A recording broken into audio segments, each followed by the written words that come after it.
बच्चे, ये मैंने आप लोगों के साथ रिटायरमेंट कंप्लीट किया। जैसा कि मैंने आपको बताया था कि रिटायरमेंट में एज सच कुछ बहुत मुश्किल नहीं होता। अब अच्छी बात क्या है कि एडमिशन और रिटायरमेंट में चॉइस आएगी। अब आप देख चुके हो, अब आप भी खुद भी मान चुके हो इस चीज़ को कि आपको किसके करना चाहिए अगर चॉइस आती है 8 मार्क्स में रिटायरमेंट को। रिटायरमेंट के एक क्वेश्चन 8 मार्क्स के क्वेश्चन को करने में आपको मुश्किल से मुश्किल 10 से 11 मिनट लगते हैं। वहीं एडमिशन के क्वेश्चन को करने में आपको 15 से 16 मिनट लगते हैं। गलत होने के चांस एडमिशन में ज़्यादा है, रिटायरमेंट में कम है, क्योंकि रिटायरमेंट में कंसेप्ट्स कम हैं। और रिटायरमेंट कंप्लीट करके अब मैं आप लोगों के साथ अपने नेक्स्ट टॉपिक पे बढ़ रहा हूँ, death of a partner. Death of a partner अगर आप लॉजिकली देखें तो रिटायरमेंट ही है, कुछ अलग नहीं है। रिटायरमेंट में आदमी अपनी मर्जी से जाता है, डेथ में उसको ऊपर वाला बुलावा देता है तो उसे जाना पड़ता है। पर जा तो दोनों ही केस में वो बाहर रहा है, जा तो दोनों ही केस में वो बाहर रहा है, तो दोनों ही केस में जैसी आपकी गुडविल की ट्रीटमेंट होती थी सेम रिटायरमेंट वाली होगी। अगर पीएसआर की कैलकुलेशन है सेम रिटायरमेंट वाली होगी। कुछ भी नया नहीं है, सब कुछ एग्जैक्ट सेम चलेगा।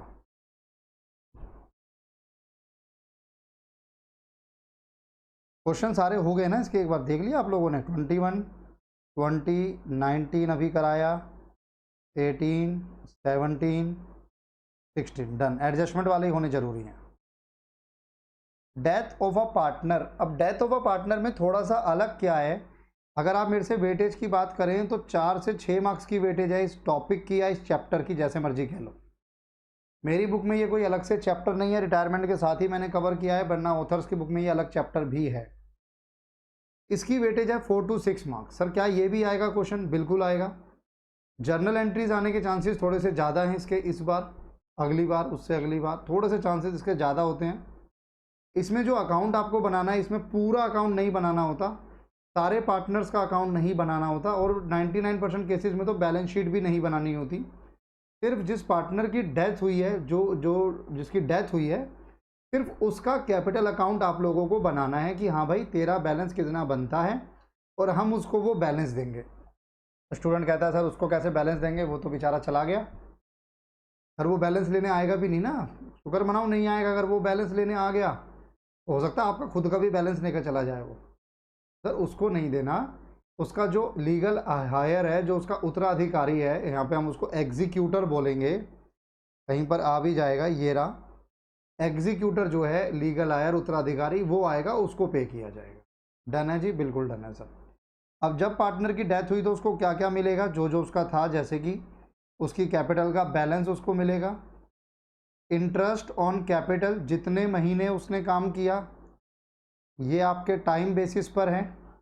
बुक है आपके पास, बुक में लिखते रहना। सैलरी एंड कमीशन जो उस पर्टिकुलर टाइम की बनती है। टाइम का मेरा क्या मतलब है, आपका ईयर क्लोज हो रहा है 31 मार्च को, उसकी डेथ हुई है मान के चलो 1 अक्टूबर को, तो आप देखोगे अप्रैल मई जून जुलाई अगस्त सितंबर, 6 महीने उसने काम किया। तो ये 6 महीने से मेरा टाइम का मतलब है कि उस पर्टिकुलर ईयर में अगर उसकी सैलरी जो है वो 12,000 है तो 12,000 थोड़ी दे देंगे। 6 महीने काम किया भाई, 6 महीने के बाद तो आप मर गए, तो 6 महीने की सैलरी मिलेगी। ऐसे ही अगर आपका आईओसी जो है वो पूरे 12 महीने का थोड़ी मिलेगा आपको, आपको सिर्फ 6 महीने का मिलेगा। अनडिस्ट्रीब्यूटेड प्रॉफिट, आपका रिजर्व सरप्लस। अनडिस्ट्रीब्यूटेड प्रॉफिट में जो है वो टाइम फैक्टर कंसीडर नहीं किया जाएगा, क्योंकि वो पास्ट के आपके प्रॉफिट्स हैं, तो वो आपका जितना शेयर बनता है पूरा आपको मिलेगा। इसी तरीके से रिवैल्यूएशन के प्रॉफिट में टाइम फैक्टर नहीं होगा, गुडविल में टाइम फैक्टर नहीं होगा, जेएलपी में टाइम फैक्टर नहीं होगा, प्रॉफिट एंड लॉस में टाइम फैक्टर नहीं होगा। तो बेसिकली टाइम फैक्टर किस में है, एक इंटरेस्ट ऑन कैपिटल जो उसको मिल रही है उसमें है, एक जो सैलरी या कमीशन उसको मिल रही है उसमें है। Done. To undistributed losses, undistributed losses जैसे आपका प्रॉफिट एंड लॉस हो गया, एडवर्टीजमेंट सस्पेंस हो गया, वो रिवैल्यूएशन अकाउंट में अगर लॉस आया है, गुडविल अगर राइट ऑफ करनी है, गुडविल ड्राइंग जो भी होगी वो टिल डेट ऑफ डेथ ही होगी, उससे ज़्यादा तो आप ड्राइंग कर नहीं सकते। जब मर चुके हो तो उसके बाद कैसे ड्राइंग हो रही है, तो ड्राइंग जो होगी वो कहाँ तक होगी, सिर्फ डेथ की डेट तक। इंटरेस्ट ऑन ड्राइंग बिल्कुल टाइम बेसिस पर चलेगा, बिल्कुल टाइम बेसिस पर चलेगा। हालांकि बहुत ज़्यादा टाइम पे चलने की ज़रूरत नहीं होती, क्योंकि आपकी जो ड्राइंग गिवन होती है वो भी आपकी उसी डेट तक होती है, तो वो ऑटोमेटिकली टाइम बेसिस पे काउंट हो जाता है। जब कराऊंगा तो और बताऊंगा। जो बैलेंस उसका बचता है, जो हमें उसको देना है डेथ की जिसकी हो चुकी है, तो वो बैलेंस हम उसके एग्जीक्यूटर के अकाउंट में ट्रांसफ़र करेंगे। ध्यान रखिएगा, डिजीज पार्टनर की कैपिटल अकाउंट में आप लोग पेमेंट नहीं शो कर सकते। इस चीज़ का ध्यान रखिएगा। क्यों शो नहीं कर सकते? सर उसकी डेथ हो चुकी है, हम उसको पेमेंट नहीं कर रहे, तो हम उसका एग्जीक्यूटर अकाउंट बनाएंगे और जो पेमेंट होगी वो उसके एग्जीक्यूटर अकाउंट में होगी। ध्यान रखिएगा इस चीज़ का। तो आई होप आपको समझ आया होगा ये। इसको नोट करना है अपनी बुक में ही तो नोट कर लीजिए, अगर बुक में नहीं है तो वैसे करना है तो वैसे कर लीजिए पॉज करके। अच्छा, इसकी अगर मैं आपसे जर्नल की बात करूं तो जर्नल में दिक्कत है क्या? जैसे आईओसी है, तो आईओसी की जर्नल क्या करोगे? Interest on capital account debit, और मान लीजिए सी की डेथ हुई है तो C's capital account, salary and commission account debit to C's capital account, undistributed profit है मान लो, जो भी है, जो भी उसमें उसका शेयर है, मान लो आपका रिजर्व है तो general reserve account debit to C's capital, profit and loss account debit to C's capital. Gaining partner, ये गुडविल की एंट्री तो वही होगी, गेनिंग टू डाइड, ये तो सेम एंट्री है इसकी, गेनिंग टू डाइड। जेएलपी भी सेम है, JLP to C's capital. Profit and loss suspense account, ये इंपॉर्टेंट रहेगा। अच्छा, ये भी टाइम बेसिस पर है, ये भी मैं आपको बताऊंगा क्या है, जो भी उसका शेयर इन प्रॉफिट है। अब एक पर्टिकुलर ईयर में, इस ईयर में आपका 14, 15, 13, 14 में कितना प्रॉफिट होना था, वो आपको गिवन होगा या नहीं गिवन होगा, तो आपको निकालना पड़ेगा। अलग अलग तरीके हम लोग देखेंगे उसको भी धीरे धीरे करके। और जितने महीने उसने काम किया, 6 महीने काम किया तो 6 महीने का आप उसमें प्रॉफिट उसको निकाल के देंगे। लेकिन आप खाली प्रॉफिट एंड लॉस अकाउंट नहीं लिखेंगे, आप profit and loss suspense account लिखेंगे। इस चीज़ का ध्यान रखिएगा, ठीक है जी। चलो, टाइम बेसिस पर ध्यान रखना क्या क्या है? आईओसी, सैलरी या कमीशन, प्रॉफिट में शेयर, और आईओटी। ये 4 से 5 चीज़ें, चारों ही ना, 4 चीज़ें जो हैं आपकी टाइम बेसिस पर हैं। बाकियों पे टाइम बेसिस नहीं लगेगा, उन पे डायरेक्ट उसका शेयर अप्लाई होगा। अब एक टॉपिक है आपके पास, accounting treatment of goodwill.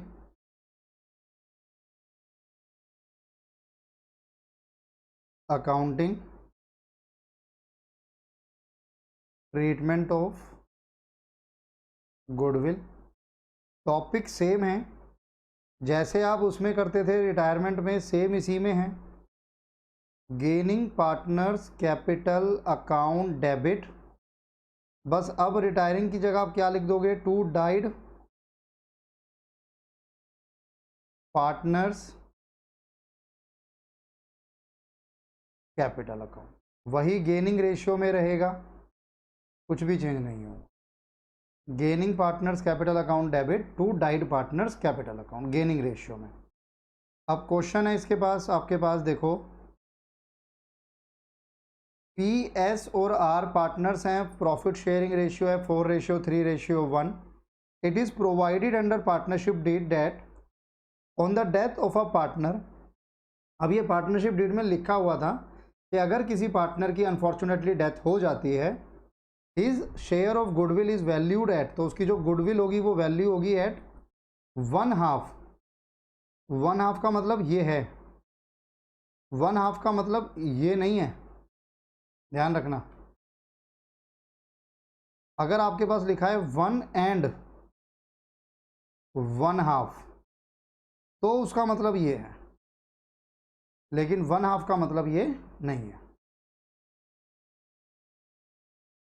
Done. Credited to his account during last 4 completed years, पिछले 4 कंप्लीटेड ईयर्स में 1/2 आप करोगे और वो उसकी गुडविल होगी। His share of goodwill is valued, और जो गुडविल निकलेगी वो फर्म की नहीं निकलेगी, हिज शेयर ऑफ गुडविल उसकी निकलेगी, at 1/2 of the net profit, half of the net profit credited to his account during last 4 completed year. पिछले 4 साल में जितना नेट प्रॉफिट उसका था, उसका हिस्सा बनता है, उसका आधा गुडविल मान लो। आर की अनफॉर्चुनेटली डेथ हुई 1 जनवरी 1985 को, फर्म का प्रॉफिट और लॉस पिछले 4 साल का दिया हुआ है, ठीक है। Determine the amount should be credited to R in respect of his share of goodwill, pass journal entry for adjustment of goodwill if P and C will share future profit in this ratio. ठीक है जी, answer number 1।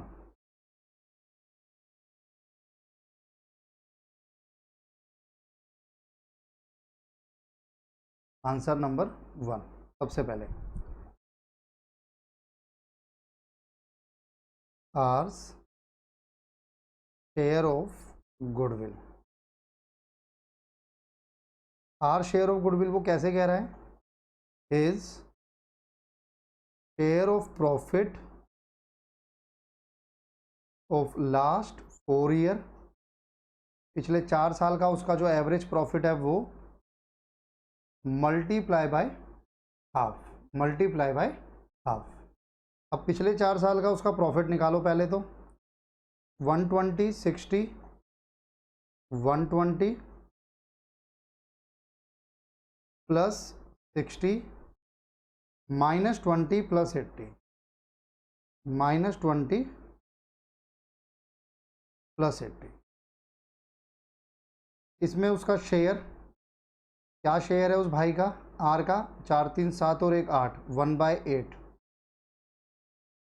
और जो भी आएगा उसका half उसकी goodwill है। तो एवरेज करने को कहीं नहीं बोला क्वेश्चन में, ज़बरदस्ती एवरेज मत कर देना, क्वेश्चन की लैंग्वेज को पकड़ना होगा आपको। 240 में उसका शेयर 1/8, जो भी आएगा उसका हाफ, तो 15,000 आएगा ये, डिवाइडेड बाय 8 डिवाइडेड बाय 2, कितना आ जाएगा आपके पास? 15,000 आ जाएगा। डन। 15,000 आपकी शेयर ऑफ गुडविल आ गई, 15,000 आपकी शेयर ऑफ गुडविल आ गई आर की।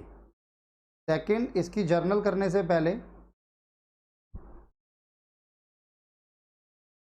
आपको जर्नल करनी है, तो जर्नल करने के लिए आपको वही गेनिंग शेयर निकालना होगा, new minus old share. Partner थे पी एस आर, पी की एस की डेथ हो गई, बचे हैं पी और एस बचे हैं, आर की डेथ हो गई। न्यू शेयर जो आपको दिया हुआ है वो दिया हुआ है 3/5 एंड 2/5, 3/5 एंड 2/5। ओल्ड है आपके पास पी का 4/8 और 3/8, 4/8 3/8, 8 3 जा 24, 5 4 जा 20, 8 दूनी 16, 5 3 15। तो आपकी जो गेनिंग रेशियो आई वो 4:1 आई। गेनिंग पार्टनर है पी और S. P's capital account debit, S capital account debit to R's capital account. P's capital account debit, S capital account debit to R's capital account.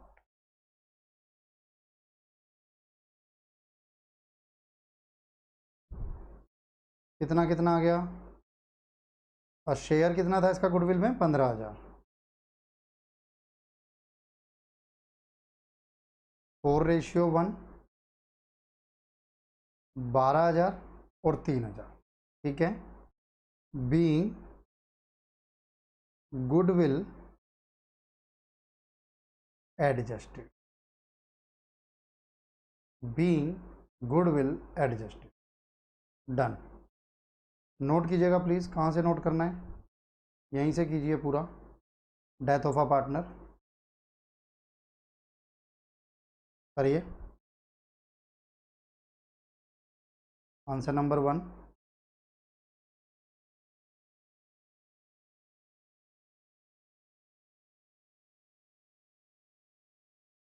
ये मैंने पहला क्वेश्चन आप लोगों के साथ किया, ठीक है जी। नेक्स्ट क्वेश्चन देखते हैं हम लोग अपना, क्वेश्चन नंबर 2। ABC पार्टनर्स हैं, प्रॉफिट शेयर करते हैं इस रेशियो में। बी की डेथ हो गई, he his son is of opinion that he is the rightful owner of father share of the profit and profit of the firm is shared between A and C equally. A does not agree, settle the dispute. तो C जो है वो कहता है कि पूरा का पूरा शेयर मुझे दे दो, वो कहता है नहीं। तो ऐसा नहीं हो सकता सर, ऐसा नहीं है कि अगर किसी की डेथ हो गई तो उसका बेटा जो है वो ऑटोमेटिकली उसके शेयर का हकदार बन जाएगा। वो शेयर गेनिंग रेशियो में ही डिवाइड होगा। अब हमारे पास टॉपिक आ गया जो हमारा मेन टॉपिक है इसमें, जहाँ से हमारे पास 4 to 6 मार्क्स का क्वेश्चन आएगा। Calculate the amount payable to executor of the deceased partner. और मैं आप लोगों के साथ स्टार्ट कर रहा हूँ क्वेश्चन नंबर 3। ध्यान से देखिएगा, अच्छा क्वेश्चन है। Following is the balance sheet of Raju बाजू काजू। 3 पार्टनर हैं, राजू बाजू काजू। 31 मार्च 2006 की बैलेंस शीट आपके सामने है। They share profit in the ratio of their capital. जो भी उनकी कैपिटल है ये रही 48 24 24, यानी 2:1:1 उनकी कैपिटल है। क्रेडिटर रिजर्व और ये कैपिटल। एसेट में बैंक कैश डेटर गुडविल। बाजू died on 30 June. In questions में एक चीज़ का ज़रूर ध्यान रखना कि डेथ की डेट बहुत इंपॉर्टेंट है। आपको ये पता लगाना ज़रूरी है कि जो मरा वो कितने महीने उसने काम किया। अब जैसे यहाँ पर 31 मार्च 2006 आ रहा है, तो 31 मार्च 2006 से लेके अप्रैल मई जून 3 महीने उसने और काम किया, तो 3 महीने का हिसाब से उसका चलेगा। क्या क्या मिलेगा उसको? Amount standing to the credit of partner capital account, ठीक है, जो भी उसकी कैपिटल का बैलेंस है वो मिलेगा। आईओसी मिलेगा 10% साल का। Share of goodwill on the basis of 3 year purchase of last 3 year average profit. Share of profit from closing of last financial year to the date of death on the basis of last year profit. अब देखो दिक्कत क्या है, दिक्कत यही है, अब ये ईयर तो आपका जाके क्लोज होता जब ये 2006 1 अप्रैल 2006 में स्टार्ट हुआ, तो ये 31 मार्च 2007 में जाके ख़त्म होता है कि नहीं। लेकिन डेथ हो गई बीच में 30 जून को। अब ये जो 3 महीने उसने काम किया है, तो वो कहेगा भाई मेरे को 3 महीने का प्रॉफिट दो। लेकिन फर्म के पास कोई प्रॉफिट अभी पता थोड़ी लग गया। फर्म को प्रॉफिट कब पता लगेगा कि उस पर्टिकुलर ईयर का प्रॉफिट कितना हुआ? जब वो ईयर क्लोज हो जाएगा। अब वो ईयर कब क्लोज होगा? 31 मार्च 2007। तो 31 मार्च 2007 का वो ईयर क्लोज होगा आपका। ठीक है यहाँ तक बात। तो हमें क्या करना होता है, जिस दिन डेथ हुई है उस दिन हमें एक प्रॉफिट का एजम्पशन करना पड़ता है, एक अंदाज़ा लगाना पड़ता है। उसके अलग अलग मेथड हो सकते हैं, उसमें से एक मेथड ये है कि आप जो प्रॉफिट दोगे on the basis of last years profit, आप ये मान लोगे कि जो पिछले साल का प्रॉफिट है ना वही आपका इस साल भी होता, आप ये एज्यूम कर लोगे। ऐसे अलग अलग भी होता है, कई बार एवरेज के बेसिस पर भी करते हैं, कई बार सेल्स के बेसिस पर भी करते हैं, तो वो अलग अलग सीन है। पास necessary journal entry and also prepare required account. ठीक है जी। अब मैं पहले आपके साथ अकाउंट बना रहा हूँ, फिर मैं आपको जर्नल एंट्री समझाऊंगा।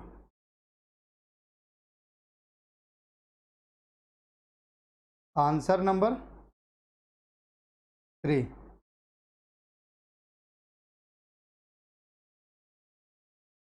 Answer number 3।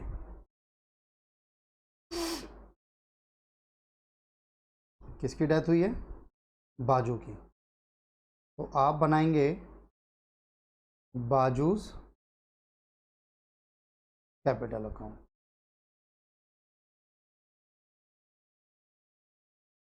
As on 30 June 2006। Particular amount, particulars amount.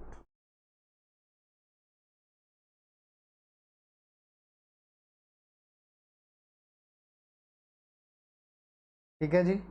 अब क्या क्या इसको मिलेगा? सबसे पहले इसकी कैपिटल बाय बैलेंस बीडी। बाजू की कैपिटल कितनी है? 24,000। डन। फिर आप चेक करो क्या क्या डिस्ट्रीब्यूट होना था, जैसे कि रिजर्व, बाय रिजर्व 10,800। बाजू का शेयर, बाजू का शेयर है मेरे पास 2 3 4 यानी 1/4। तो बाजू का शेयर आ गया आपके पास 1/4, 10,800 डिवाइडेड बाय 4, 2,700, 2700 रुपये। इसके बाद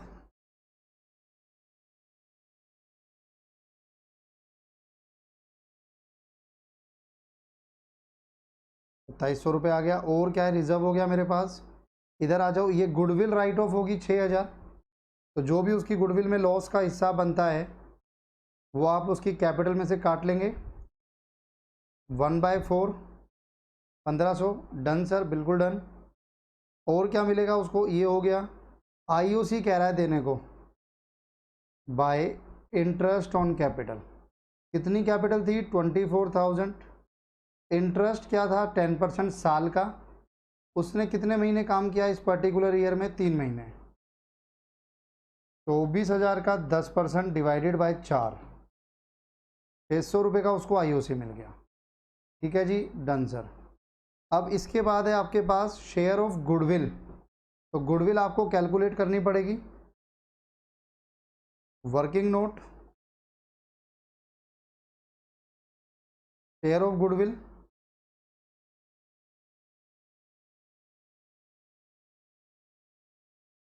टोटल गुडविल है आपके पास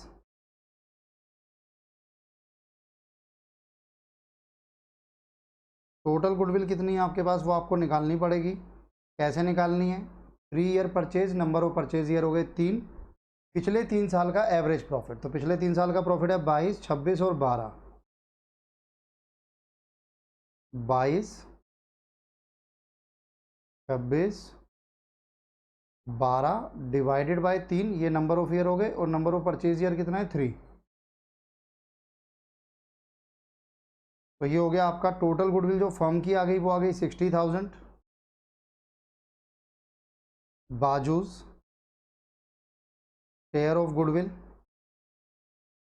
बाजू की गुडविल कितनी आएगी 60,000 में से, वो देख लो। बाजू का शेयर है आपके पास 1/4, 15,000 उसकी गुडविल आ गई। एंट्री क्या करेंगे आप लोग, Raju's capital account debit, Kaju's capital account debit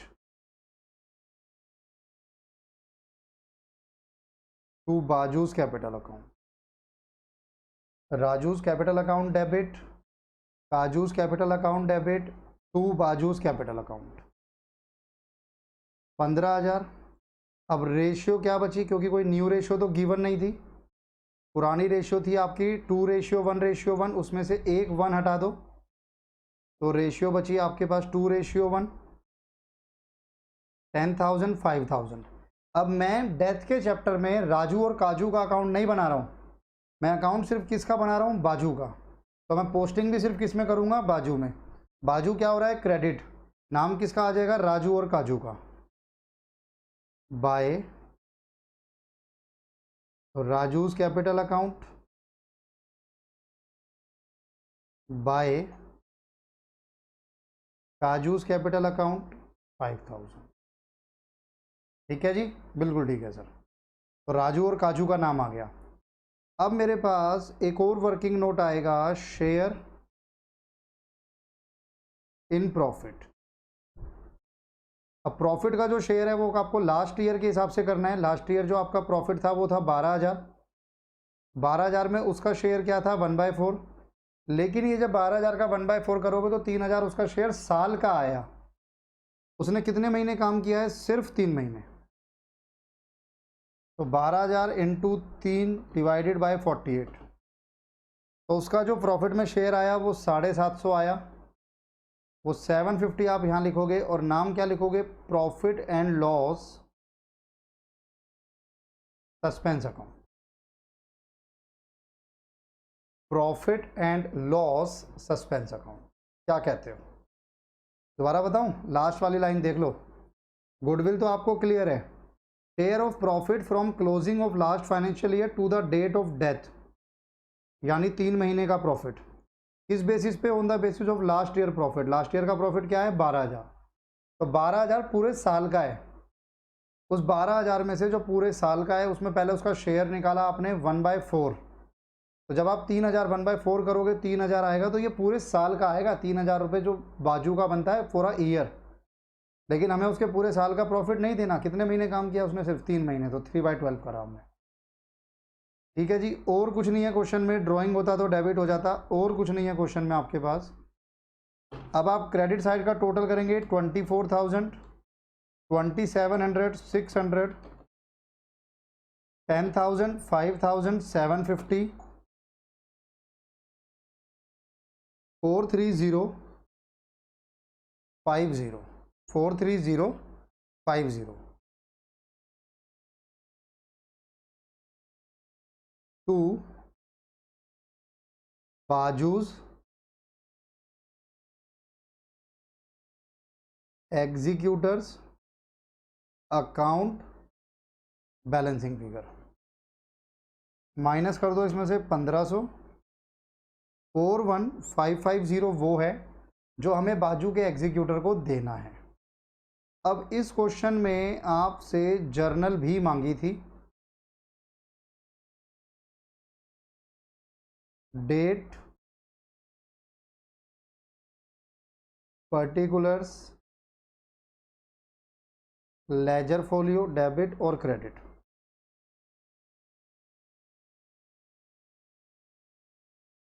date तो सब में वही चलेगी जिस डेट पे उसकी डेथ हुई,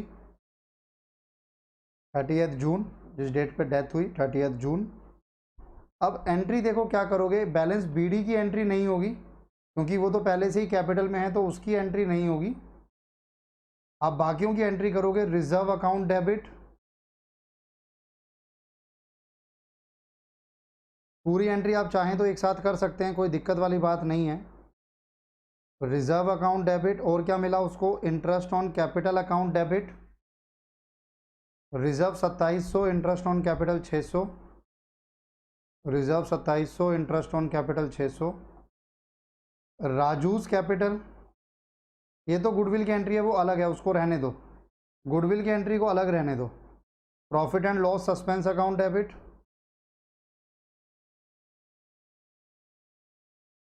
अगर आप सस्पेंस नहीं लगाओगे तो मार्क्स कटेंगे। 750 to Baju's capital account, 2700 plus 600 plus 750, ये आपकी एक एंट्री हो गई। इसके बाद गुडविल की जो आपने एंट्री की थी वो नोट करोगे आप दोबारा से, यही गुडविल की एंट्री, राजू काजू टू बाजू, वो आ जाएगी। Raju's capital, काजूस capital to Baju's capital, कितना कितना था, 15,000, 10,000 और 5,000, ये आपकी गुडविल की हो गई। तो क्रेडिट की मेरी सारी हो गई।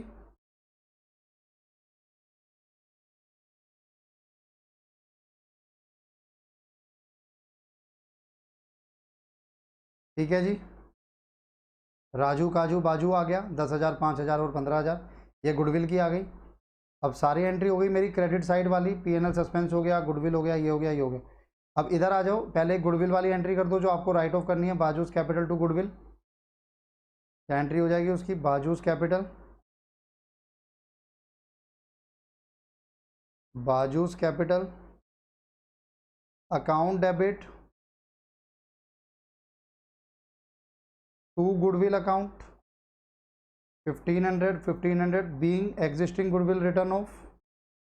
फाइनल जो आप एंट्री करोगे, अब क्या करोगे, आप बाजू की कैपिटल का जो भी बैलेंस है उसे ख़त्म करोगे और अपनी फर्म की एक नई लाइबिलिटी बनाओगे, टू बाजूज